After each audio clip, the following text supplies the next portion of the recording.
All right, welcome back to the channel. Today, I'm excited to put this video out there for the people that watch my social media. I have with me today Dr. Kelly Eaton. She is going to give me a chiropractic adjustment. Yep, that's right. Hard word to say, especially with a mask on.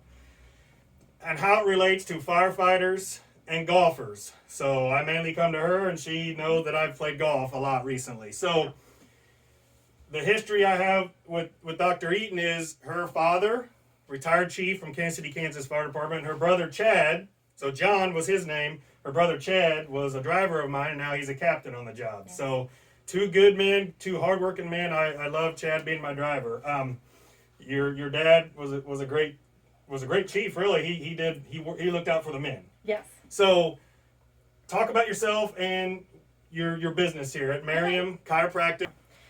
I've been here for about 10 years, and while I was in school, I was lucky enough to have all the firemen come in, and they were my guinea pigs. So I learned a lot about all the shoulder problems you had, and then I started seeing patterns that just kind of formed, and of course, I'm still seeing firemen now. So they were great to learn on because they're a little bit bigger than the average person, a lot more muscle and all that stuff. So I had to learn how to get through that, especially with my I'm vertically challenged compared to most of my patients, so I had to learn techniques to be able to kind of get through that. So that's a little bit about how I learned. But like I said, I've been here for 10 years, and I specialize in actually pediatrics and pregnancy, but also firemen and sports. So it's once you learn how to adjust the body, it can be kind of manipulated into anything. Anybody with a spine, I can adjust them.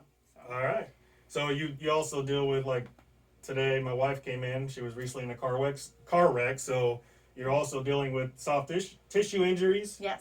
And adjusting the bones helps with that, correct? Yes. Because anytime you have I always tell everybody, like, the bones are like the 2x4s of the body. They're the only thing hard in there. So whenever the bones start to kind of tilt out of kilter, the brain realizes that there goes the structure. You know, you have to have the structure. So now any muscle that's attached to it, above it or below it, instead of being for movement, now all of a sudden it goes, and it's for structure. And that's why you can't move. So anytime somebody says, oh, my muscle's tight, well, it's because it's the bone that it's attached to that's kind of out of place. So once you put the bone back in place, you got to start to have to move around and tell the brain that the structure's back where it's supposed to be, and then the muscles kind of follow along. So there is no spot treatment. Everything's attached to everything, so you have to pay attention to everything. Okay, awesome. So today's video, we're going to walk through, when she's adjusting me, she's going to explain what she sees with me from my golfing, also from the firefighter injuries / just over time wearing those bottles. They, like she mentioned earlier about the shoulders with firefighters. So she's going to talk about that during the adjustment. So I'm excited to share all this information with you because I think it's vital for our health and well-being, because you know what this channel is about. It's about PTSD and the fire service. So being correct physically helps the mental too. Yeah. So, and a lot of times whenever your shoulders are off from wearing those tanks, it gives you kind of an anterior head carriage and puts a lot of pressure on that spinal cord right there at the brainstem, and that actually leads to anxiety, depression, things like that. So there's a lot of things that everybody always thinks chiropractic is just about pain relief, but there's just so much more. Mm-hmm. All right, so I'm excited. We're going to get right into the adjustment. We're going to start crack-a-lacking right now. All right, here we go with the adjustment part. So during this process, she's going to explain what she's doing, and hopefully gives you guys good information, and if anything pops into my head, I'll ask her a question. So, all right, here we go. All right. Okay, so the first thing I always do is I'm going to take the heels up to the bottom. This is going to tell me if the sacrum is still aligned. It might be hard for you guys to see it from this angle, but you can see how his legs don't go evenly. His left leg goes a lot closer to his bottom. His right leg starts struggling. Yep, I can feel that. So that tells me that this triangle bone right here, the sacrum is tilted basically with the right posterior. So keep it simple, I'm just pushing it down. Now this technique is called Thompson technique, and it just helps me administer a harder thrust without like hurting myself.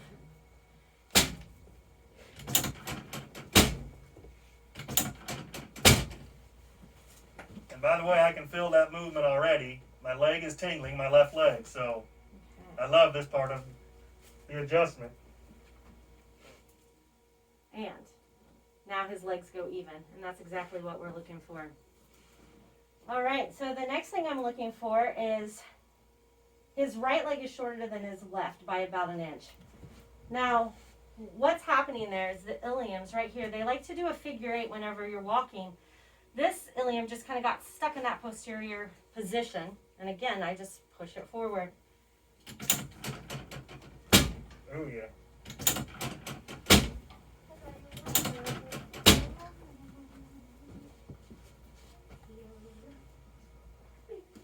And voila, no more short leg.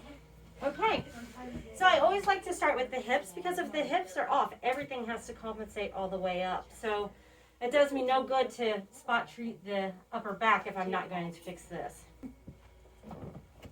Okay, so right now I'm just walking up the spine and I can tell some restricted motion on that right L5 right there. So. Yep, I can feel it. Oh, yeah.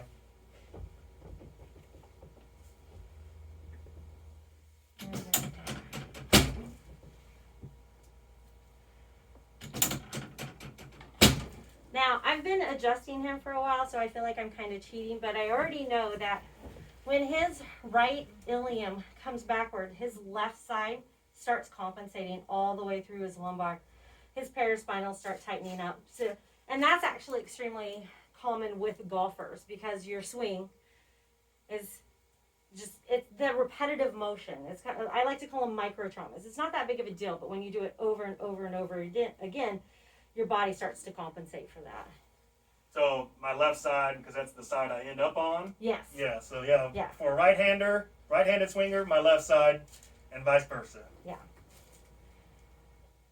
Let's see. All right, and you, well, a lot of the golfers and firemen get tight right in this area. I'll probably come back to that area, but I just want you to kind of remember that I'm talking about this area, that transition between that lumbar curve and the thoracic curve. That's right where the psoas muscle attaches. And like I said, I'll come back to that in just a minute to teach you a little bit more about that. But Oh, yeah. one more right there in that area. Good. All right, so again, with golfers and firemen, your scapulas are a mess. All right, so if I get to the bottom of each scapula and I come across, you can tell that his right is almost an inch higher than his left. And again, that's just from training or repetitive use. So we're going to straighten that out.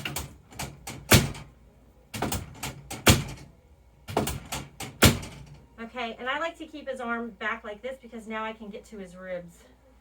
See if anything's out right there. The ribs are extremely important because if they're out, it makes the rhomboids and your traps really angry. And a lot of times, even if your ribs are out down here, it takes that tension all the way up to where they attach right here, and it's almost like it pulls it down.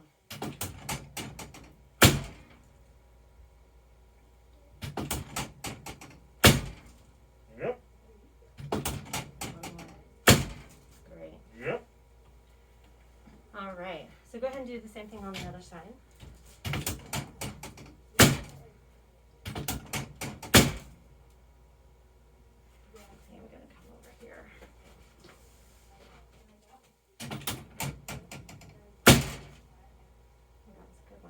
Okay. Yeah, that one felt good.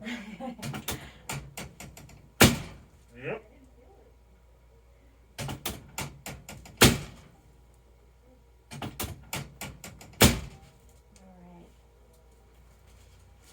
All right. Every little pop there, I could feel the movement, and I liked it. So. All right. So now just getting back to that scapula, and now they're perfect. Okay. So now I'm going to start with their cervical spine. Right now, anterior head carriage is extremely prevalent. So this just helps restore that curve in the C-spine. Yep.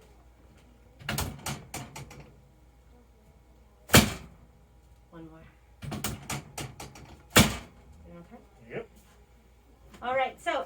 going up the spine, I can literally feel the muscles relaxing, but I personally like to go back down and see if anything's being stubborn. Like that one right there. Yes, it was.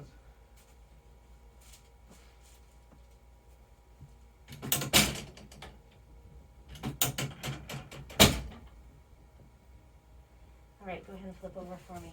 All right, so something else I've noticed on firemen is your shoulders are just a wreck. I don't know if it's from the pack that you guys use or from using that tool, whatever that tool is. Yeah, I don't the know. pike poles. Yeah, sure. Because again, you're not, you have a certain way you do it, and it's repetitive motion over and over again. It's not like you guys are switching it, doing it 20 minutes this way and 20 minutes that way, so there's symmetry in your body. So yeah, your shoulders are always a mess. So I'm gonna go ahead, and I can tell this one is down and forward. So actually I'll put this hand right here. Nice. I'm just gonna take it all the way through the range of motion.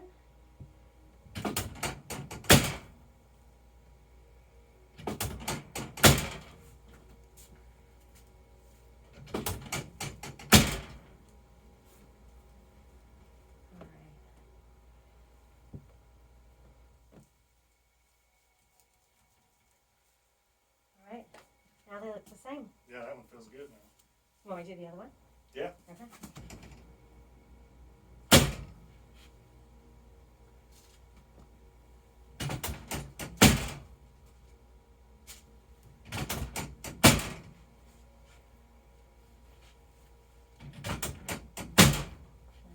Just feels good, right? You kind of bring your shoulders back.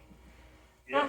That helps a lot too, because whenever you have an anterior head carriage, you're almost like pulling down like this, and your shoulders come forward, which make your pectoral muscles kind of pull you down. So bringing the shoulders back and the scapulas that I did earlier, it just kind of brings you back and helps you stand up a little bit better. So, okay. All right, so now we're back to that psoas muscle on your back. I was talking about that one spot, and it's normally right around here. So what happens is that psoas muscle actually attaches to the front of the spine, and it comes down and attaches to your leg, so it's part of your hip flexor. Brings your leg up to your chest. So if you're sitting a lot, if you sleep with your legs up, anything like that, that muscle, it has to get shorter to bring the leg up. It's supposed to relax whenever you let your leg down, but a lot of times it just stays contracted, and what it's doing is, if you can imagine a string here, it's pulling you down this way. Okay. So then it's almost like your bottom is sticking out because it's pulling you down. And it almost feels like you can't tuck your bottom under, and that's because of this muscle. Now, a lot of times one is twisted more than the other, and it actually does that, and it torques your hip, which golfers have a hard time because you're constantly doing that. So a lot of times it's on that left side, which your left hip was back, or I'm sorry, your left lumbars were twisted. So it's all connected. Okay. So if I'm getting it from the back, I got to get it from the front. So I'm going to do a quick test on yours to see how angry it is at you. So bring your knee up just like this. Leave it like that. Okay. Now, I'm going to push your leg down. You resist me, okay?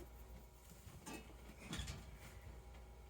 always feel so strong after that. Every time I'm always like, yeah. Okay, anyways. Your leg should not be overpowered by my puny left arm, okay? So that tells me that it's stuck in contraction. Because if I'm asking it to contract, and if it's already contracted, it has nowhere to go. So it just kind of, bleh, okay? Makes sense. So this is how we fix it. We find that ilium from the front. And you feel how there's that ridge? So we're going to go right on the inside of that and push down. Doing okay? Yep. And you've told me in the past when we've done this, we can do this to ourselves. Yes. By you said, grab a pencil or something to push in there. You can grab anything. I honestly just do it with my fingers. You still doing okay? Yep. Now you want to do it for a couple minutes, and you can, when you're doing it to yourself, you can feel that tension release. Okay. All right. So bring that leg back up. Okay. I will push exactly the same. Don't let me push it down. Ready? Okay. Feel that difference? I felt the difference. I could, yeah, definitely. Okay. All right, so this next adjustment, I'm actually going for that hip right there. Okay. I promise I will not pull you off this table. Okay, nice and relaxed. Good. All right, same thing, other side. Bring this leg up for me. Okay, don't let me push it down. Again, I always feel so cool, and then I fix you, and then I'm... Right. All right, nice and relaxed. Oh, yeah. That one's good. Okay, so the next thing we're going to do is we're going to work on your cervical. You ready? I'm ready. All right, so right now we're going to work on his cervicals. I would not suggest doing this at home because don't do it yourself because you're always messing it up. You're going to go in the wrong direction. And I'm telling you this because I know what I'm doing, and I'll still try to adjust my own neck sometimes, and I have to call my friend and be like, yeah, come fix me. I just did it again. Right.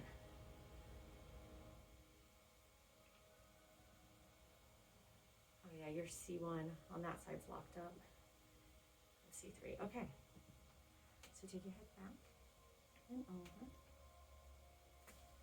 Uh-huh. And one more over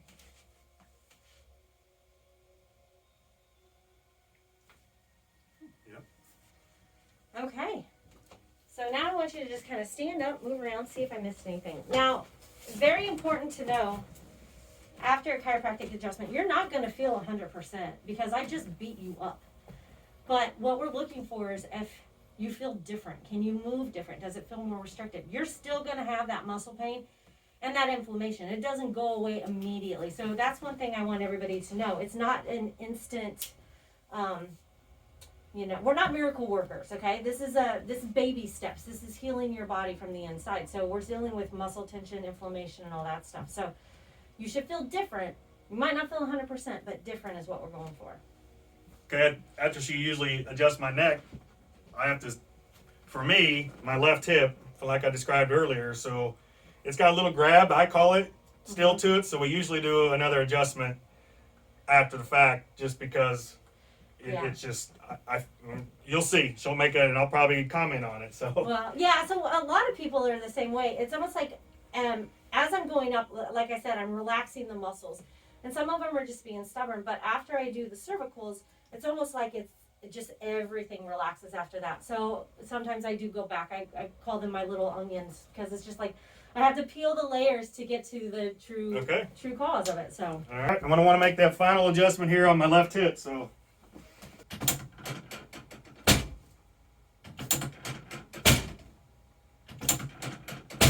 oh yeah, there we go. Check out the hip. All right, see how that feels. Yep. I love it. That's that final release that we always go through. So I hope this video gave you the good information that I think is important for firefighters and my golfer fans to understand that chiropractic care adjustments can work for you. So thanks for doing the video with me and sharing this to my social media, and let's get this out there that this is important as well in helping the mental health. Yes. Getting your body correct helps with that. So thanks for being on the channel, and anything else you want to add from what I said? One more thing. Even if you don't come to me, find somebody in your area that you like, and there's so many different techniques with chiropractic. This might not be appealing to a lot of people. Some people might like side posture or different techniques, but just try a couple different people call around and just see what's offered in your area, because once you find somebody you love, it's life-changing. Mm-hmm. So I will have her link below for her. You got a website, and what other social media do you have? I'm behind the times. Facebook or Instagram? Yeah, Merriam Chiro is my website, and then just Merriam Chiropractic Center on Facebook. Okay, so I'll put those links in the description. But yes, like she said, there's the side techniques, and I've been to those. What'd you call those? Side posture. Side posture. I went to those chiropractors before. Yes, find it. That might work for you. But I came here to Kelly, and it works for me. So, but go get help, like she said. Yeah. If you're in the Kansas City area and you need an adjustment, look her up. I highly recommend. So thanks for watching. And I always like to close these out. Just be self-aware of what's going through your mind, because this will help with that. So thanks for watching. Love y'all.